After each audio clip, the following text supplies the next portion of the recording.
Hello friends, ఎలా ఉన్నారు? ఆచార్య చాణక్యుడి గురించి అందరికీ ప్రత్యేకంగా చెప్పాల్సిన అవసరం లేదు.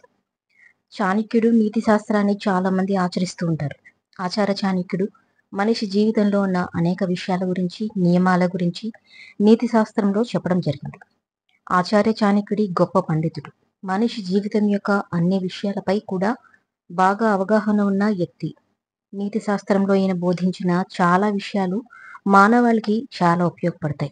ఆచార్య చాణక్యుడు నీతి శాస్త్రంలో ఇటువంటి నలుగురు వ్యక్తులతో సహవాసం చేస్తే మరణాన్ని ఆహ్వానించినట్లే అని చెప్పుకొచ్చాడు.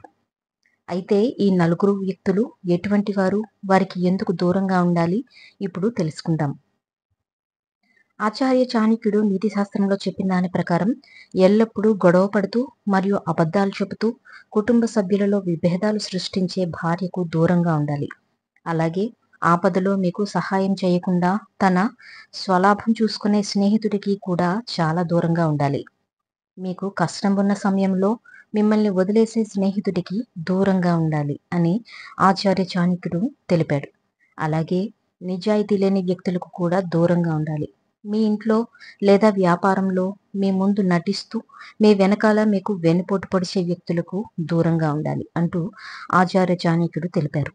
మీతో చాలా మంచిగా ఉన్నట్లు నటిస్తూ ఆ తర్వాత మిమ్మల్ని బాధపెట్టడం లేదా మీ జీవితాన్ని నాశనం చేయాలని ప్రయత్నించే వ్యక్తికి చాలా దూరంగా ఉండాలని ఆచార్య చాణక్యుడు తెలిపాడు.